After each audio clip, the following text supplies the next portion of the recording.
Good morning. Cheers. It's been way too long. How are you? Can you hear that? Hang on. 1 second, please. 1 second.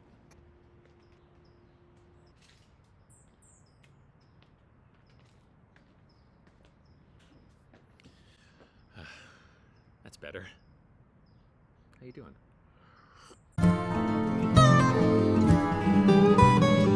Well, I missed the 4th of July, but happy 4th of July. I hope you had a good one. It's, LA, as much as I love my city, my town, not a great joint on July 4th. The city has decided to go crazy every July 4th, and if you live here, you know exactly what I'm talking about. And if you don't, come to LA anytime you want to visit, but not on July 4th. I'm a little groggy this morning. We dropped off the little one at a sleepaway camp, so we kind of treated last night as our kind of first day of summer camp fun, and we got a little crazy. Had some wine, watched Beverly Hills. There's a new Beverly Hills Cop. There's a new Beverly Hills Cop. Who knew? We watched the new Beverly Hills Cop, had some wine, stayed up to like 10 o'clock. Just saying, we were pumping. But poker. I mentioned in the first vlog that mentioned in the first vlog that I don't get to play a whole bunch of sessions and then cherry pick the good ones for this vlog. That's still true. One of the things I had to do when I started the vlog was to go down in stakes, so in case I had a losing streak, I could still continue to play poker and make vlogs. So last year, my bread and butter was the 5-5 game at Hollywood Park. The 5-5 game at Hollywood Park has a 300 to 500 buy-in. I would bring $1,000 with me, which means a bad session, you could lose $1,000, right? I don't have the bankroll to do that 2 or 3, 4 times a month and make vlogs about it and then lose $3,000 or $4,000 if I have a bad month. So I moved down in stakes, started playing the 1-2 game where you could buy in for $200, build it up, have fun, and then something interesting happened is I got comfortable at that lower stakes game. So when you get comfortable at those lower stakes and then you want to go back to what used to feel like the regular game you played in, you find yourself feeling a little out of sorts, as it were. Well, that's what happened. DGAF, the Hustler live stream, he was the commentator for a long time. I don't know how long, but he now hosts his own live stream game at the Lucky Lady Casino. His name is Billy. He is a great host and hosts a great game. And that's the game I played in about a week, right before 4th of July. Or as our president would say, today we celebrate our Independence Day. Thank you, Mr. President. Thank you. So that's the session we're going to talk about, the live stream that I played. The blinds are $2, $5 with 10, 20, and often $100 straddles. Yeah. 2, 5, 10, 20, 100. And the buy-in is 200 to 2,000. Not 300 to 500 like the 5-5 game. So this, quote, 2-5 game plays very, very big. Buy-in 200 to 2,000. I make a very short buy, and I'm looking around at these giant stacks and feeling quite overwhelmed. So thanks for watching. We're going to get into the hands right now.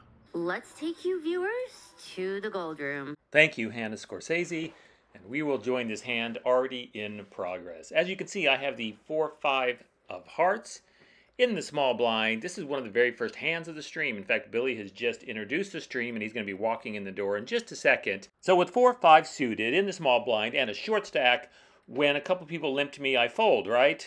No. I decide I'm going to play this one. Well, at least I come in for a raise. I make a 20. I get one color, and we go to a flop. The flop is a big swing and a miss as it comes up 8, ace, jack. But I decide to continuation bet, see if I can just take this little pot down, kind of get something going from the get-go. So I bet out the flop for $25, but my caller sticks around, which brings us to a turn of a queen of hearts. I got nothing at this point. I decide to check it and slow down. He checks it back to me. So when the river brings the 7, I got nothing but 5 high and a dream. So if there's any chance of taking this pot down, it's going to be with a bet. I bet $70, and Vent over here, this handsome man in sunglasses, looks into my soul and tosses in that $100 chip. At this point, I proudly turn over a 4-5 of hearts. Yep, that's what I played. But it's almost worth it when Caesar says this. Okay, Marty, I see. Yeah, moves. Bet you got. That one didn't go the way we wanted it to, but you know, it's not bad when you're playing a short stack to let people know that you're not simply looking to play aces. All right, next hand. This is about 30 minutes later. I had to hit the ATM and add to my stack. I put a couple $100 more up, so I'm sitting on about 400. I've got Queen Jack offsuit in the big blind. The under the gun player on my left, he makes it 15. We get 2 callers before it gets back around to me, and now I have a chance to close out the action and see a flop. I'm definitely going to lower my standards for starting hands when I get, to close out the action. You got to look at some flops. So I throw in the 15. We have 16 the pop, and the flop comes down Jack 3 deuce. Not bad, top pair, medium kicker, but I'm never going to lead out here. This is what Andy Duke would call a weak lead. Now, if you've never read Andy Duke's book, Decide to Play Great Poker, just decide to buy that book and decide to read it and decide to play great poker, and it's fantastic. Andy Duke, you're awesome. Okay, so I check, and it gets checked all the way around. So when the turn brings us a queen, and now I have top two pair with 2 spades, with 2 clubs, it's time to lead out and get some money out there. So I open for a pretty modest $25. The under the gun raiser, he calls, and then Vent, he makes it 125. 1 fold, back to me. At this point, I'm pretty sure I'm going to be going all in, but I definitely want to think about it, or at least pretend to think about it for just a minute. But there's really no other option. So I pick up that little blue button, I toss it in, I go all in for about 350 more. The other 2 players fold, Vent calls, snap call, and then there's a question of do we want to run it once or twice, and I say 3 times. That's what I prefer to do. I like to want to run it once or 3 times. So that's what we do. We run it 3 times. It's kind of anticlimactic because I turn over my Queen Jack. He turns over his Queen Jack. We chop the whole pot up. But if I hadn't gone all in, Billy with his 10-7 of spades would have called, and he would have taken 2/3 of that pot, and we would have been screwed, as they say. Turns out, though, nice little hand. Small victory, but it's in the right direction. And now things start to get good. This is 2 hands later, so I'm on the button now. My stack's got about, $450, maybe $500 in it, and we're doing another $15 bomb pot. Billy has decided for this game to try something new, which is every time someone goes all in, it triggers a bomb pot for the next hand. We all put in $15, we go straight to the flop. Still Texas Hold'em, still 2 cards, still no limit, but bomb pots. I've got Queen 5 of diamonds. Flop comes down ace, deuce, 3 with 2 diamonds. Not bad. Check, check, check, check. Caesar fires out for 30. I like this. I got a lot going on here. Drawing to the second nut flush, inside straight. It's a bomb pot though. Anybody could have anything. Anybody could have 2 pairs, trips. But it seems like a solid candidate to call. So I throw in the 30. We get 2 more callers. Now we're going to the turn with about 240 in the pot. Turn brings a 7. So I don't get there. Don't get my little miracle inside straight. Don't make my flush. But it gets checked all the way around to me. Now it's time to play, quote, real poker, quote, normal poker. I've got the button. I've got position. I want this pot. There's 240 in the pot. What would I bet if I had a real hand here? 240 in the pot. Ace, deuce, 3, 7. Let's pretend like I got 2 pair. Let's pretend like I got aces and deuces, aces and 3s. I'd bet half pot, right? Yeah, that's what I do. I'd bet half pot. So I put 125 out there. I get 1 fold. It comes over to Liddell. He's this stud in the white sunglasses next to the other stud right there, Vent. This is Liddell here. He's thinking about it. He's going to look deep into my heart and soul and decide if I'm telling the truth. And he's like, no, you're not telling the truth. He calls 125. Caesar gets out of the way. Let's go to the river. River brings an 8. That's not a straight. That's not a flush. I have missed. We got about a $500 pot here, and Liddell taps it over to me. What am I going to do? Well, there's only one way to win this pot at this point, and that's to go all in. I've saved myself about $250 for a $500 pot. It's still a pretty substantial bet. I shove it all in, and he looks at his cards, and the minute they show them to the neighbor, you know they're folding, and ooh, does that feel nice. I finally got my first big one of the night through. A couple small bluffs didn't work. I had a chop pot, and now I finally got a serious pot with a stone cold bluff. And you have to show here, so I turn them over. Fuck. I was like, you can't be doing it with diamonds. I have diamonds. Hey, but No, that was great. I had diamonds. Caesar, get it fixed. Caesar, can you get it on the street, buddy? What the fuck, Caesar? What did I... That feels great. I got one through. And because I went all in, it triggers a bomb pot for the very next hand, which is also a doozy. So, the very next hand. I'm now in the cutoff with 9-10 offsuit. My stack is 650-ish. I don't have time to even count at this point. It's another bomb pot because I went all in. 7 of us are going to take this flop, $15 each, so 110 in the pot. Flop's going to come down Queen, 8, 6, 2 clubs. That gives me an open-ender. Well, I guess the official term is double belly buster or double gut shot, but it works out the same. I've got 8 cards that make the straight, and the nice part is every card gives me the nut straight. Under the gun bets out for 25. Liddell calls. Caesar folds. The president folds. I decide I'm going to call. We get 2 more folds, so 3 of us still in this pot going to the turn. Turn brings the 4 diamonds. Not there yet. Check, check, back to me. Can I start to tell a story now? Can I start to pretend like I got something? No, one of these guys is going to call for sure. Let's see if I can realize my equity, as people like to say. So I check it back, and the river brings, oh my lord, the 7. I've got the nuts. Even better, it's bet into me. Vent bets, Liddell calls, and I start to stare because I can't believe what I'm seeing. Do I really have the nuts? Sometimes you miss it, the board has paired. Maybe there's a flush out there. So I truly take my time not to milk them, but to make sure that I have what I think I have, which is the stone cold nuts. Okay, once I decide I do have the nuts, I'd have to decide what's the right amount to raise. I consider just shoving it all in. Maybe it'll look weak, like, oh, he's trying to just buy the pot.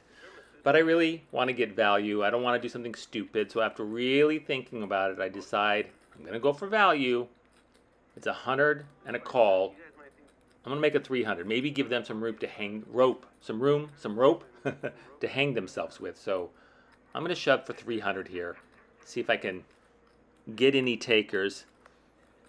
Back to that ridiculously young, cool dude Vent who starts to look into my soul again. Only this time I'm hoping he sees nothing.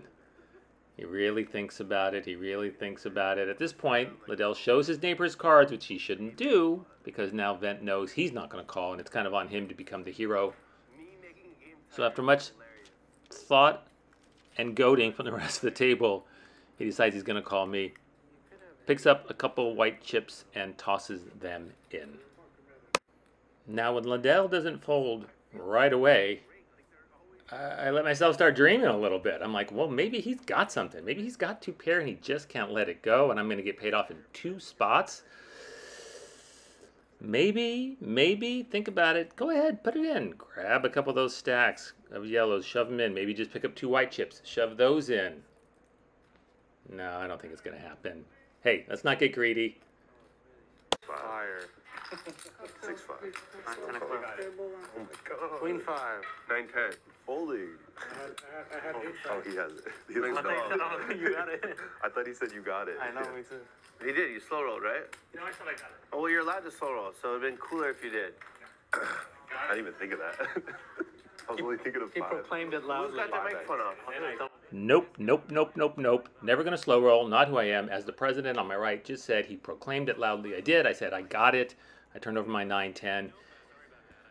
It's such a thrill to get the nuts on the river and to have someone bet into you. No need to do anything other than be gracious in your victory. Stack up the chips. Smile. Next hand, please. This next hand is just 2 or 3 hands later. There's a dealer change, which triggers a double board PLO bomb pot. Okay, 4 cards for each of us. Double board PLO pot limit Omaha. I'm not super well versed in this game, so I play this hand quite conservatively is the kind word I'm going to give to myself, considering how it all went down. I've got ace, queen, jack 4. My queen jack are both hearts. And let's take a look at this flop.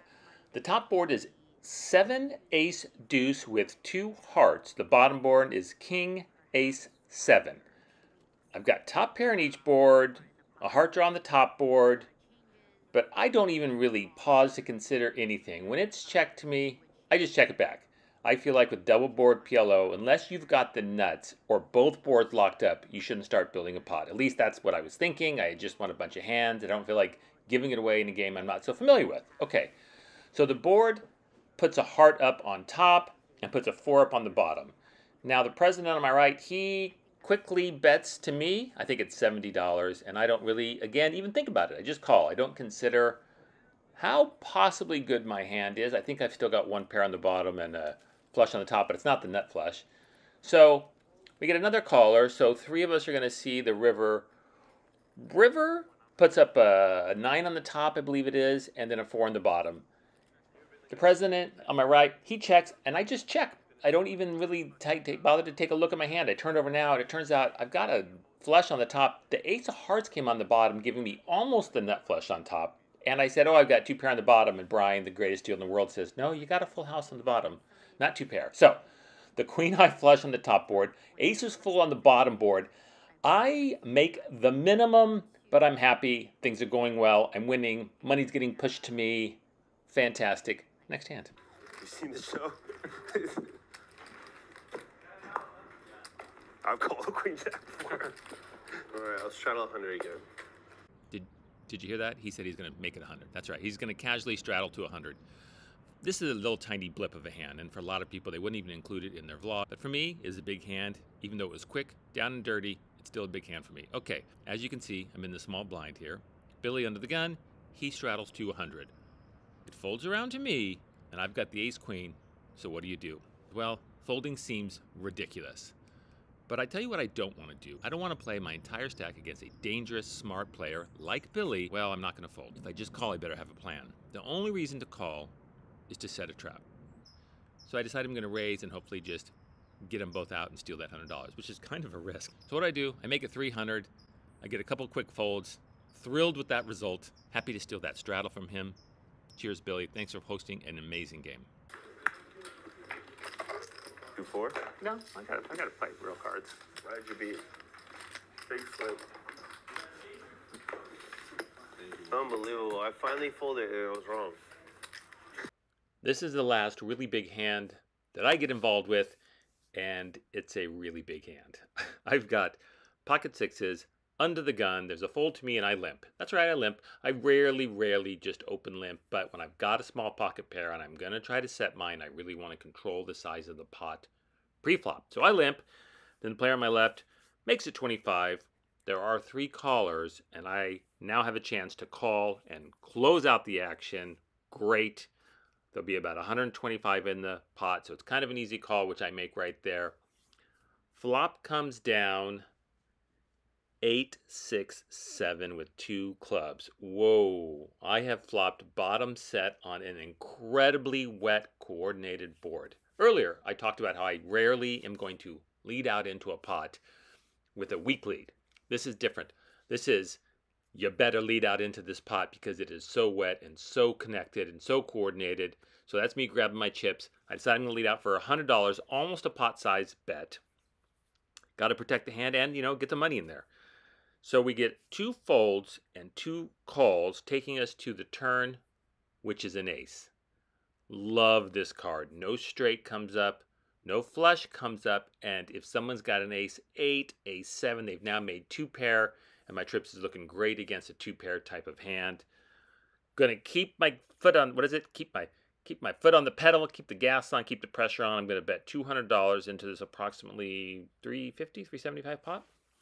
I get 1 fold, and I get 1 caller, taking us to the river. The river is a beautiful little deuce of spades. No straight gets there, no flush gets there, nothing that can come up and bite me on the ass. If I was in the lead, I'm still in the lead. So I quickly check it over to him, and Liddell doesn't take too long before assembling a pretty decent sized bet. He throws 320 out there, but I don't think about it for very long. I'm not going to level myself. I just call and turn over my sixes And thankfully, he shakes his head and says, oh, that makes sense. And I take down one heck of a pot to finish out this great, great session. That was vlog on vlog crime right there. You know, once he said like, oh, it's my turn. Gotta have something good. Got a pair in a straight draw. Did you hear that? He said he had a pair and a straight jaw, which makes sense. And boy, did I dodge all those outs. Thank you so much for watching. What a great, fun, wonderful session that was. I was in for about 700 total, cashed out for a little over 2,000. I won 1,300, by far my biggest win on the vlog, my biggest win in months because I've been playing the small stakes game. So great to jump up to a bigger stake game and have a good session. Thank you for watching. Hey, please subscribe. We're over 700. We're trying to get to 1,000. Take a moment, hit the subscribe, wherever it is on your button. Okay, I just feel like that outro needs another outro. As poker players know, there's just something so delightful about going to a wonderful restaurant after winning a bunch of money and just slapping down those $100 poker bills. So I took my wife out to this amazing Castellina place. The food is fantastic. The ambiance is beautiful. The restaurant is beautiful. My wife looked gorgeous. What a great night. Thank you again for watching. All right, please subscribe.